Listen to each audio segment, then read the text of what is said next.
Hello everyone. In this video, we will understand the concept of control sections which usually occur in gradually varied flow. First of all, the question is why it is necessary to know about control sections.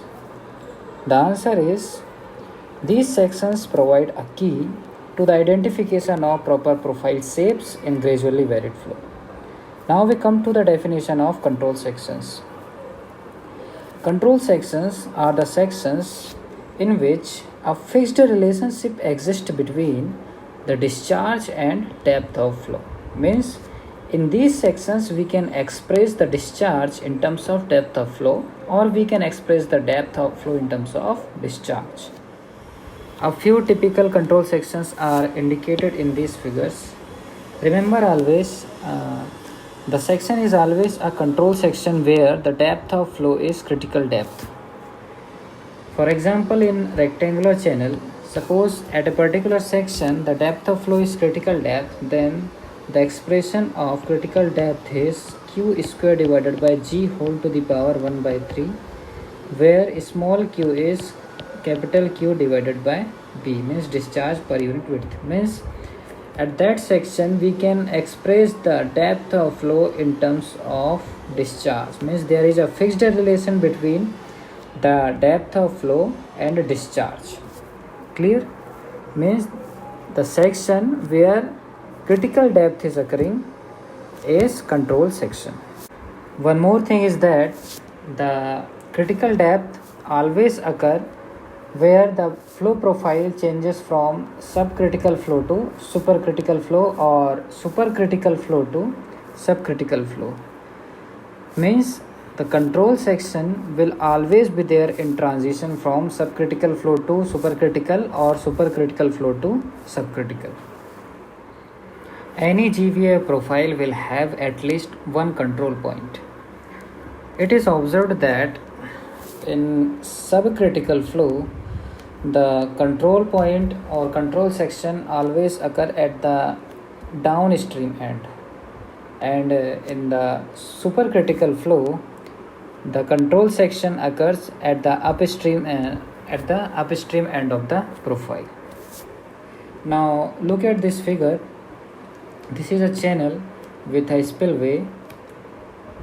At the upstream side of this spillway, the gradually varied flow profile is M1 profile, okay, and the control section is occurring at the upstream of the spillway and downstream of the GVF profile. Okay, remember the control section is represented by a dark dot which is called control point. Okay, means this is the control section. Okay, so in the profile we use a dark dot to represent control section. Similarly, in this figure, a slice gate is provided. At the upstream side of the slice gate, the profile is M1, and the control points are, one control point is at the upstream and one is at the downstream of the slice gate. At the downstream side, see here this slice gate is producing a supercritical flow in the downstream side, and the flow is changing from supercritical flow to subcritical flow. So there will be two control points at the downstream side. One is at the vena contracta, and one where the flow meets the CDL line. Means here one section will be there where the depth of flow will be critical depth. Okay, so this will also be a control section. In subcritical flow, reservoir of take in this figure with a horizontal bed channel, the critical section occur at the downstream side where the GVF profile H2 meets the CDL line. Okay, at this section the depth of flow is critical depth. Okay, that's why the control section will occur at this section, means downstream of the subcritical flow profile, that is S2. If a slice gate is provided in a steep slope channel, then again two control points will occur at the upstream side and one at the downstream side at the vena contracta. For a supercritical canal intake in this figure, the reservoir water surface falls to the critical depth at the head of the canal, and then onwards the water surface follows the S2 profile. The critical depth occurring at the upstream end of the canal is the control section for this flow. Now we come to the process of identification of possible flow profiles. Before moving to the quantitative analysis of GVF profiles, it is a prerequisite to know what kind of GVF profile is possible for a given channel condition. Let's consider a simple situation of a series combination of two channel sections with differing bed slopes. Okay, here we are considering the two channel which are connected in series having different bed slopes, and remember here both channels are identical and the only change is the bed slope of the channel. Means the geometrical property of this channel and this channel are same. The roughness of bed is also same here. Okay. So to identify the possible profile for this type of given situation, first of all we need to draw the longitudinal section of the system. Okay, and this kind of situation where the bed slope of the channels are changed and the both channel sections are connected in series are called break in grade situation. Okay, so what we have to do to identify the flow profile, first of all draw the longitudinal section of the system. Okay, in this way we have to draw its longitudinal section. Then the second step is calculate the critical depth and normal depth of the channel. Okay, for both the channels. So as we know, the critical depth is not a function of bed slope of the channel. Okay, YC does not depend on the bed slope of the channel. That's why the critical depth for this channel and this channel will be same. Means the CDL will have the same distance from the bed slope of the channel. Okay, so after finding the critical depth we can draw the CDL. Then we have to find the normal depth. Once we have all the geometrical properties of channel and discharge, then we can easily find out the normal depth by using the Manning's equation. For this we have to consider the uniform flow separately for this channel section and for this channel section. Okay. So here we have considered the large slope. That's why the NDL will be at a depth lower than the depth at this channel. Okay, here the NDL will lie above the NDL of this channel section. Now once we have the longitudinal section, and what we have to do, we have to mark all the control points. Okay, control points indicates the control sections in the channel section. Okay,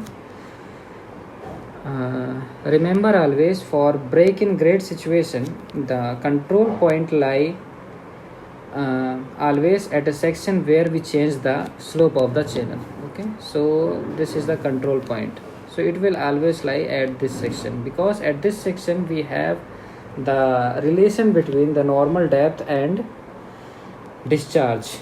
Okay,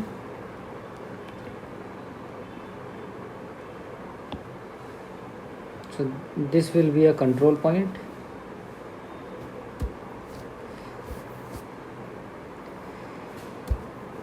After marking the control point, we have to identify the possible flow profile. Okay, now how to identify this flow profile? See, let's take this example.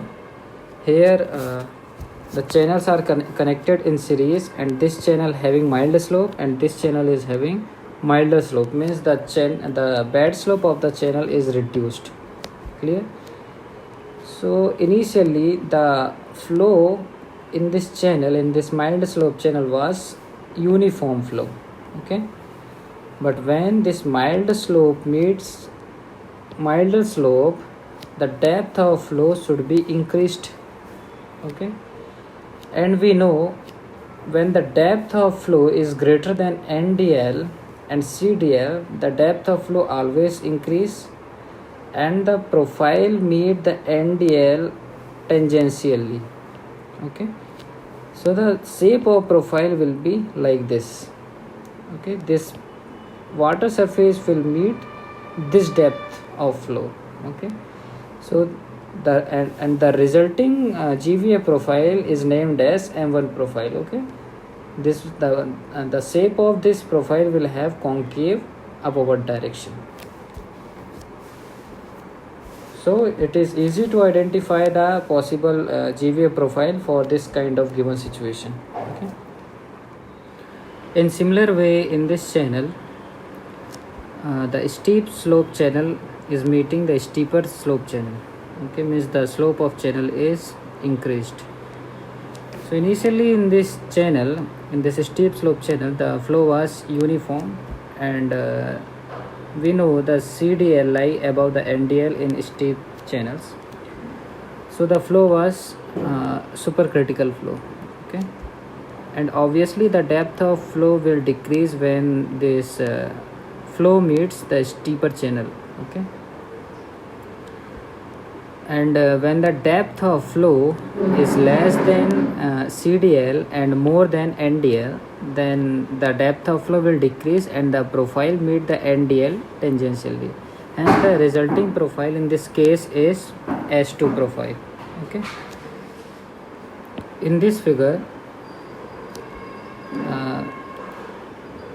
the milder slope channel meets the mild slope channel,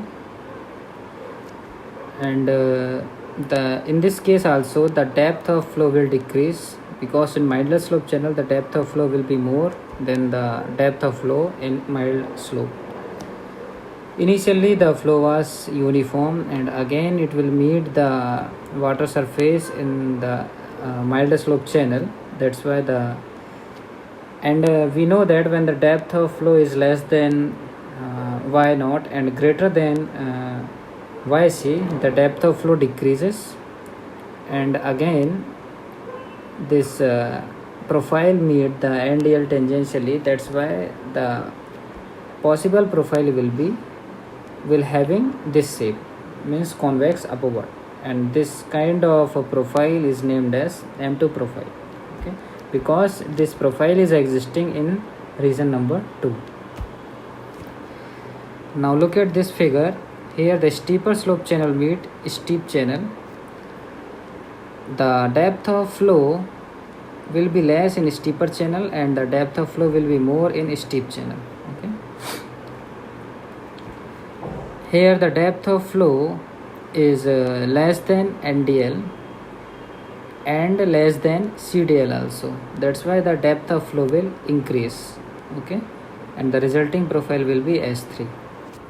In this figure, the steep slope channel and mild slope channel are connected in series. The depth of flow in the steep slope channel will be less than the CDL, and in mild slope channel the depth of flow will be more than the CDL.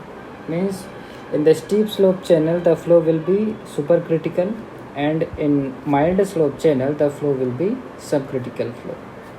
And remember, when the supercritical flow meets subcritical flow, there is a jump take place in the channel, and that jump is known as hydraulic jump. Okay. Now here two kind of profiles are possible depending upon the slope we provide to mild slope channel. Okay, if the slope of the mild slope channel is less, then the jump will take place in the steep slope channel. And when the slope of the mild slope channel is large, then the jump will take in the mild slope channel. Okay, and the resulting profiles will be S1 and M3.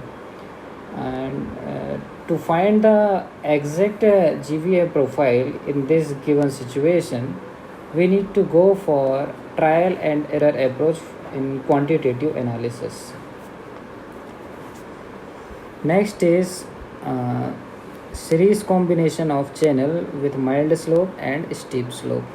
In this case, the resulting profiles will be M2 and S2. Okay. For this kind of situation, when adverse slope channel is connected in series with mild slope channel, then the obviously depth of flow will decrease when the flow meet the mild slope channel, and the resulting profile will be A2.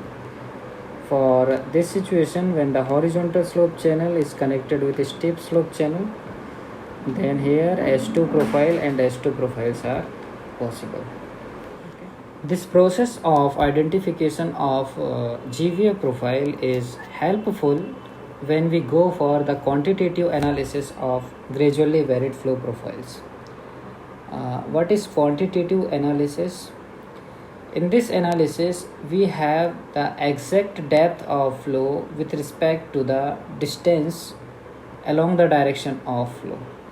Okay, means we can draw the GVA profile with the numerical values of depth of flow and the distance, and that is done by the by different ways like direct integration method of differential equation of GVA profile, or numerical integration or graphical integration of GVF equation. In the next video, we will solve one numerical problem related to break-in grid situation to identify the possible GVF profile. Thank you.